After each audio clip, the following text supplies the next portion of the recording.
Hello, hello, hello. How are you? Well, welcome to A Slice of Life, my journey.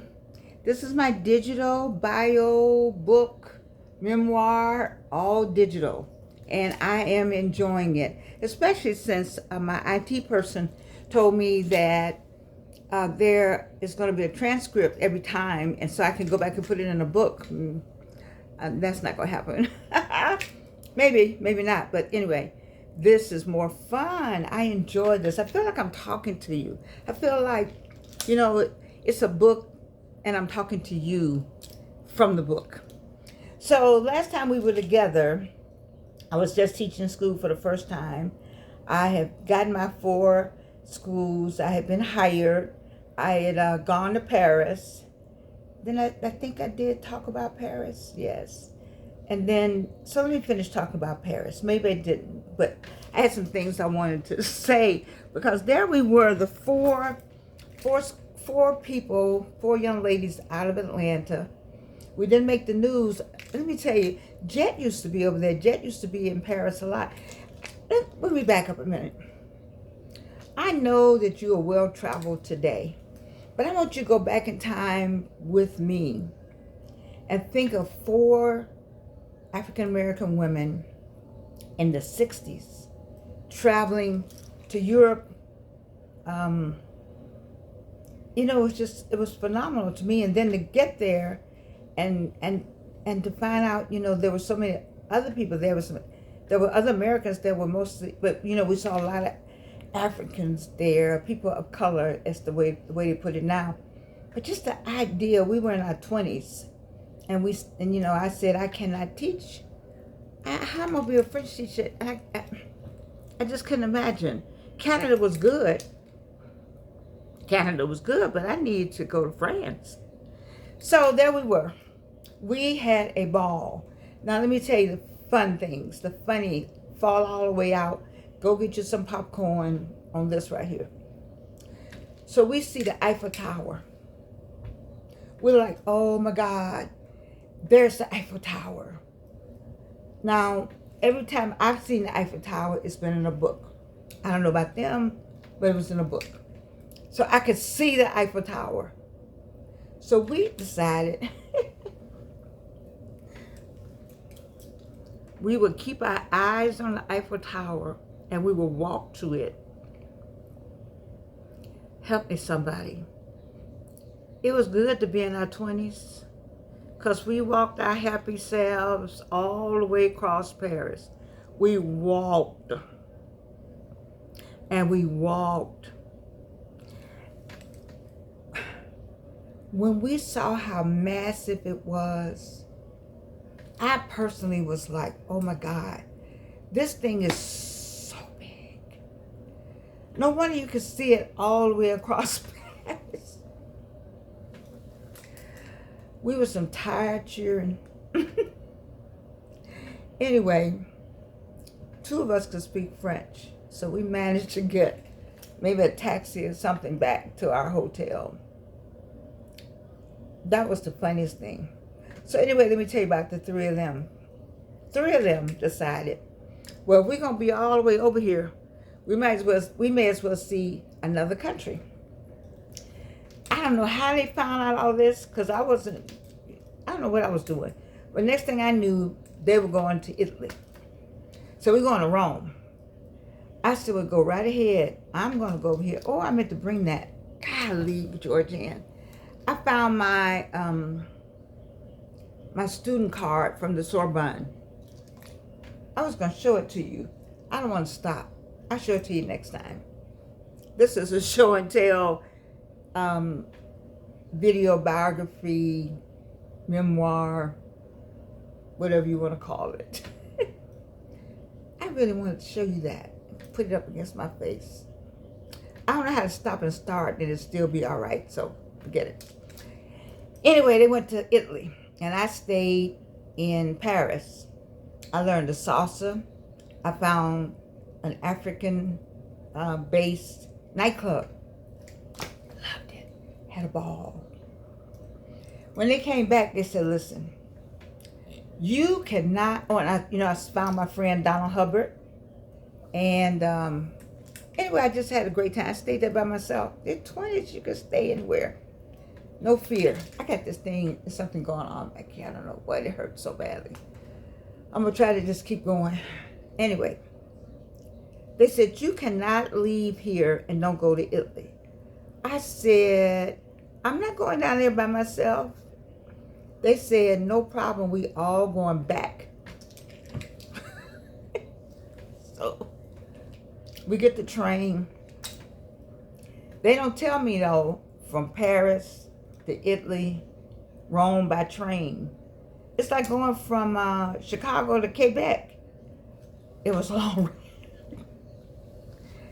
So we paid for whatever we paid for. We thought we had sleeping quarters.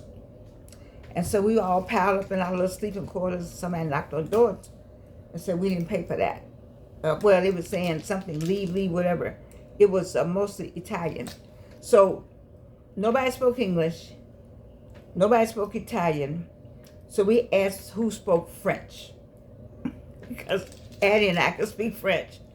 Because something was going on. We were like, we need to talk to somebody. Does somebody speak French on this train? So they found a conductor who spoke French. And that's how I know the story. Our tickets, well, so we had to pay more money. Because by this time, we weren't like, hey, we standing here. And then we were 4 beautiful African-American women from the United States. I think they may have felt sorry for us too. But Addie and I had it. So we get to Rome. I don't know what hotel we had.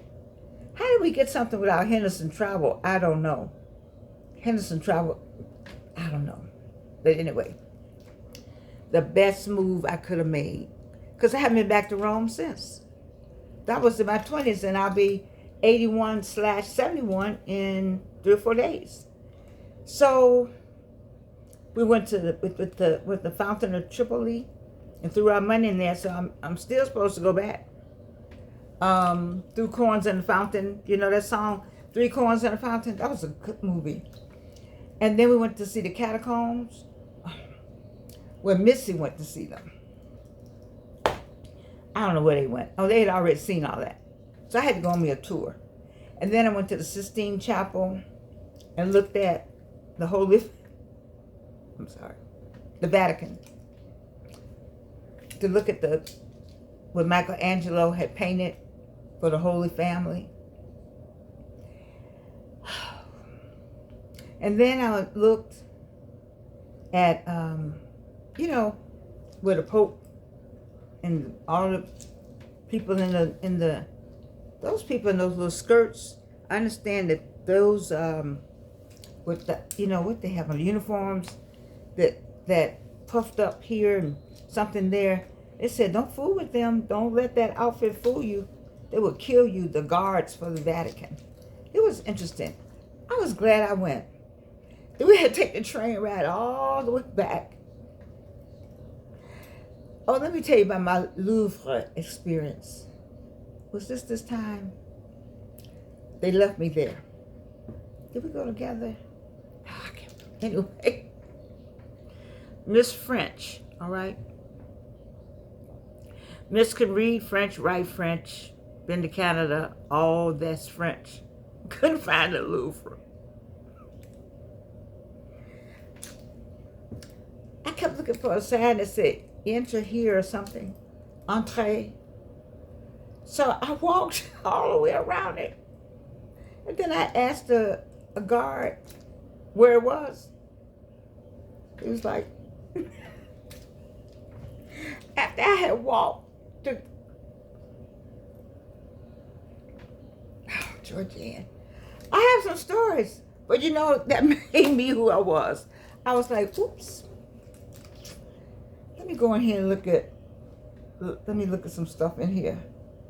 The originals, you couldn't get right up on them, but just the idea you could look at the original art.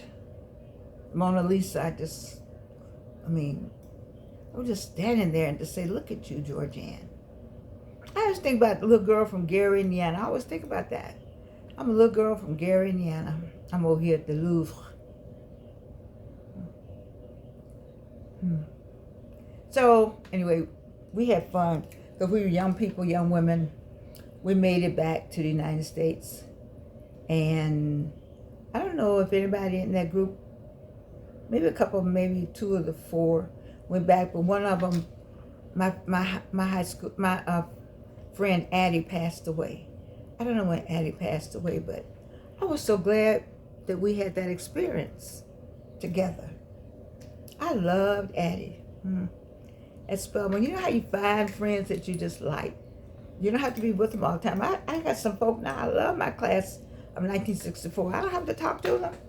I've been looking at those people since we were 16, 17, 18 years old. So that was the first, so imagine being in France, in Paris. So I was in Canada in 64. I was in Paris and Rome in 65. In 1966, I'm still teaching now. So in 1966, I'm back at my 4 elementary schools, East Point, Quillian, Avery, and Beavers. I think I taught Michael Hightower. Michael Hightower said I was his French teacher. You know he was a baby, maybe, because I only taught at elementary school. And I think Cornell, he doesn't know me, but he says, he doesn't know that he remembers me, but he was there at the time, I think, that I was there. But I know Michael Hightower said that's my teacher, and his sister. Why I can't think of his sister's name, I don't know. But anyway, the long story short, I'm sorry tonight. I'm just in pain. I really am. I'm trying to just work through it. But ooh-wee. So let's talk about 1966. In 1966, they had a program called NDEA, the National Department Educators Association. What was that NDEA? Everybody knew what it was at the time. But anyway, I applied for an NDEA scholarship. And it was through the University of Notre Dame up in Indiana. And you were going to go to France. Oh, normally the picture's right here in my way somewhere. I just going to have to come back. If I had a book, if this turns into a book, I'll find all these pictures. I usually have that picture. It's right here. But anyway, so you had to be interviewed by phone. And I was interviewed in French by phone by the director. And he says, and then I get the scholarship. I tell Alvin, because I'm married to Alvin all this time while I'm all over Paris. That I got a scholarship, and I will be going to Angers, France, for all summer. And somebody said, girl, I would leave my husband for the summer. And I thought about it. Here's the kicker. We divorced anyway. And I still got my trip in. I said, you know what? I don't know if I get this opportunity that many times. And I'm a French teacher.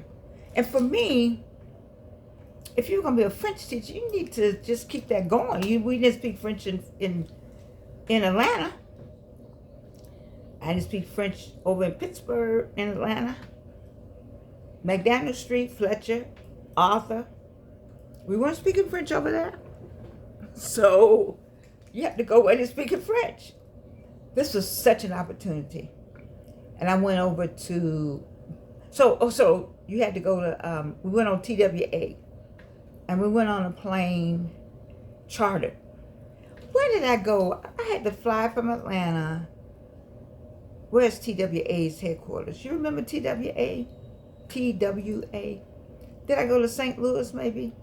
But the seats weren't that comfortable. I think they made a retrofitted old Army or Air Force plane, but it was still all right. It was all right.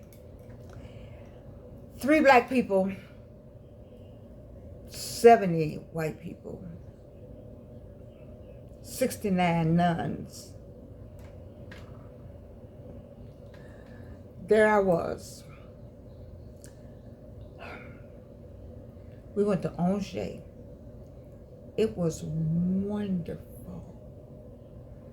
one of the best programs I had ever been in. I thought Quebec was good because University of Laval I thought was perfect. This program they had for us was beyond. You thought you were French when you finished. So what's the first thing? First, you get a roommate, and my roommate was a nun. I can't think of her name now, but I don't want to say her name either because there's a story at the end. So we lived in a dorm, kind of like barracks. Some of the other people with the black people were me from Atlanta, and 2 black people were from the state of California. I can't remember where. One was a young man, one was a woman. So it was 3 of us. And the rest was all the other people. So, anyway. So we get into the dorm, and they had a Turkish John. Now, at this point, I'm 24. Let me see, I went to Canada at 21. Turned 22, I think. I went to Paris at 22. Turned 23. So by now I'm 23. And so I'm still not, it's okay with me because when you're young, they had a Turkish John. So I never heard of a Turkish John. So it was a hole. I used the bathroom. It was a hole in the floor. So we had some young women, the others, they were just laid out. One of them, I think, went back home. I'm not sure. Anyway, she got over it, maybe. I don't know. I better not say. But anyway, it was difficult. But what you gonna do? You gotta go use the bathroom. You figured out at 22, your legs are nibble, not like now. Not like my legs are now. They nibble, your body's nibble. You can bend down, get up, bend down. Hey, it was what it was. The fact of the matter was, the program was exceptional. We went to every castle in the country of France. Can you imagine? Every castle. Whoa, they had something for you in that program. Every castle. Which meant you had to go to Versailles up in Paris, right? Ooh, Brer Rabbit was back in the Briar Patch. Because I had already been to Paris the year before. So, the classes were excellent. Of course, you couldn't speak English.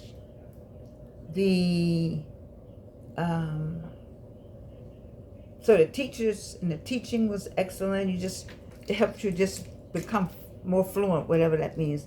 That doesn't sound right, more fluent. Sound like an oxymoron or something. I don't know. Anyway, and you learn the culture.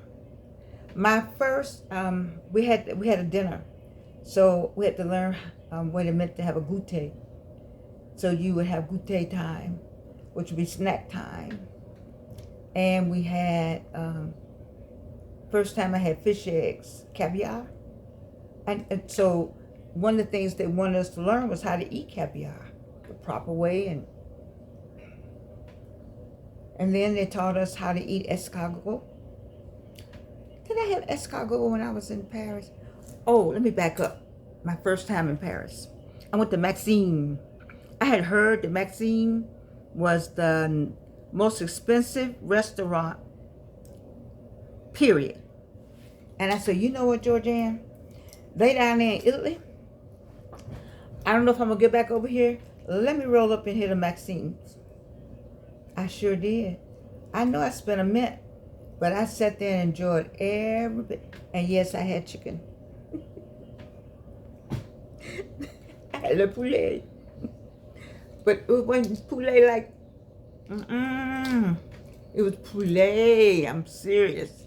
They had wine sauce and, oh my God, I had everything.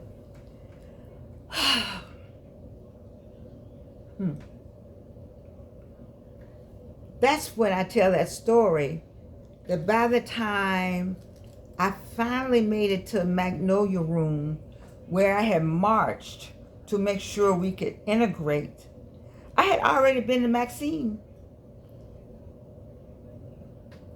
So the Magnolia room, I was looking at it like, this is why I gotta burn up. What, this? You trying to keep me out of this? Really? Anyway, let me go back to Maxine. Anyway, I just want to tell you, it was just so lovely. It was absolutely lovely. And so now I'm back with the group. So we had caviar. We were taught, different castles. Do you know how many, do you know we went from the top to the bottom of France? Every nook and cranny. We went on some boat that all the time we were on the boat, God and I were having conversation. We were having conversation on every wave. I shall remember it. It was memorable. Because it wasn't a boat like, it was a ferry maybe. It was a ferry, maybe. Did we go across Dover? Did we go to England for a minute? I don't know. Oh, Lord Jesus, I was glad to get off of it. And if there's anybody that sees this and that knows somebody who did this in 1960, what am I in now, 66? Yeah, 1966. Still, it's no child at this point, you know. It was the best thing that could happen, though. I was that kind of French teacher. That's how I felt. You know, you had to be prepared. You had to prepare yourself. And so that program they had at Notre Dame with the University of Angers was exceptional for me. And I was memorable. So let's get to the last day.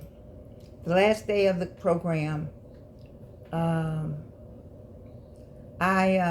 sang a song that I had made up. Nobody ever heard me sing. And I sang for them, and they were just crazy. Oh my God. I was like, okay, I can sing, I think, maybe. Someone wrote a letter to Birdseye in New York. Birdseye Company. And then somebody wrote the Young and Rubicam,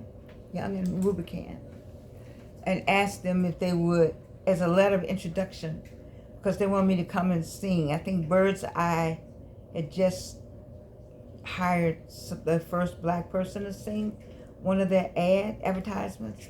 And then someone else wrote a letter to New York, saying something about this woman named Georgianne Sanders at the time,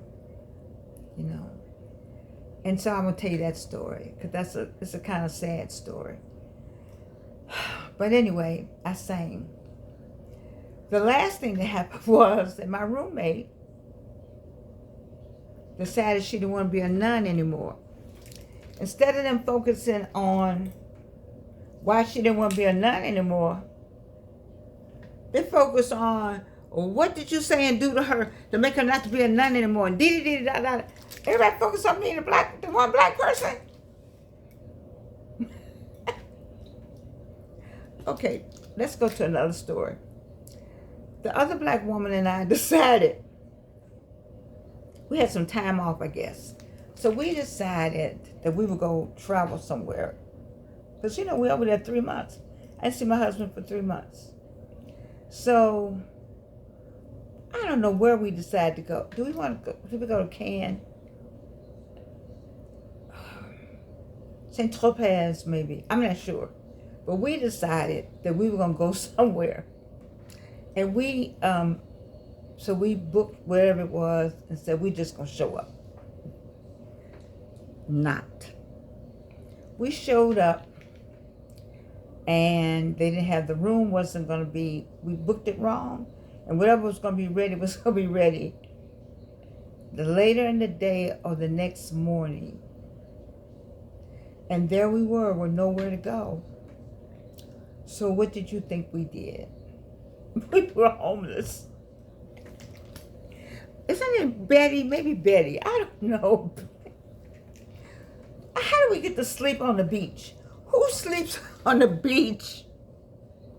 Who puts all their stuff on the beach and go to sleep? 24-year-olds. Was I 24 by then? Golly, man. If you know God has had his hands on me all my life. Adventure after adventure after adventure. Made me a better person. Made me French. I love my French. So we in 1966. It was great. I came back. I was just off the chain then. You couldn't tell me anything about speaking French. That was just my language. So Alvin and I lived at 251 Anderson Avenue. And if you're from Atlanta, you'll be like, who lives on Anderson Avenue? Listen, well, now I think they changed it, because I think there's so many transitions going on. So think about 1966, 67. Yeah. So we got us an apartment. We paid good money for our apartment. $66 a month. Yes, we did. That was high. It was high end. Lottie Watkins owned the apartments. We rented from a black woman. I think she was in the State House too. Anyway, Lottie Watkins. $66 a month. Who all lived there? Just elite Atlanta. That was the 25, 26, 27-year-olds right out of college. And been doing this, that, and another. Jasper Williams lived there. Yes, he did. Get Jasper Williams. How many of y'all know Jasper Williams? And say, I heard a lady say that you lived at 251 Anderson Avenue. And then try to catch him before he faints. Oh, we had some beautiful people lived over there. We were young, and the apartments, and we had a Thunderbird. A 2-door, square back convertible. You took the top off. Thunderbird. It was fine. Not as fine as that Thunderbird my dad had. My dad and mama had a Thunderbird. Do you know the Thunderbird where the doors open like French doors? Do you all remember that Thunderbird? The doors open. It stayed in the yard forever. My brother was going to fix it. We never got it. I would love to have it. If you don't have anything but money, you don't have anything but time, and you, I gotta take this call. I cannot believe I gotta do this. I am filming, but this is my daughter calling me. Hello? Oh, see? It's good. I'm sorry. I should turn off my phone, but I have to see if something's going on with my child. Where's the setting on here? Settings. Here we go. I apologize, everybody. I'm just so busy telling you all these good stuff. Okay. All right. So anyway, I was talking about that car. Shoot, it's gonna stay down there. How many of y'all know that Thunderbird? If you got plenty of money, time, and energy, and need to write off something, find me that Thunderbird where the doors open like a French doors. That car, nobody knew how fabulous that was. They didn't make it anymore. I wish we still had it. Well, let's talk about the one Alvin and I had. Well, I had. That was my car. We had so much fun over there. We were young people. We had good jobs. You know, most of the women taught school. And my neighbors, Gertrude and her husband, they both taught school. So it was mostly school teachers. Do you remember when school teaching job was a good job? People were proud to be school teachers. Lord, those were the days. So it's getting close to my time to say goodbye. Let me just go back to 251 Anderson Avenue. Katie Ruth Hines lived over there. Somebody whose mother lived there, who turned out to be a Miami Dolphins football player. It's a good group of people. Young, ambitious. It was a great place to live. 251 Anderson Avenue. But I didn't want to stay that long because I said, we got to have a house. And I think the barrier was down. You know, they had a barrier up where black people couldn't move over in to the Adams Drive, Lyndhurst, Peyton Road. They had a barrier up. Alvin Allen, that crew, had a barrier up like people couldn't live on the other side of Peyton Road. Crazy stuff went on. Crazy stuff. Anyway, Alvin and I got a house over on Lyndhurst. And a whole bunch of folk came with us as soon as they opened up. They did.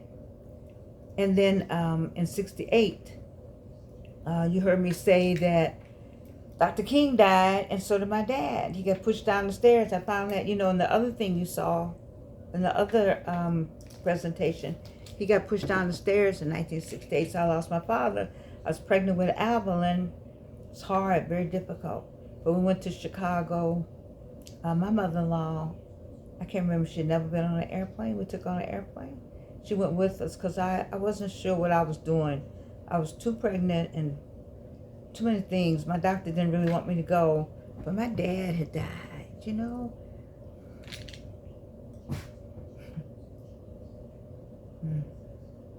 Anyway, see you next time.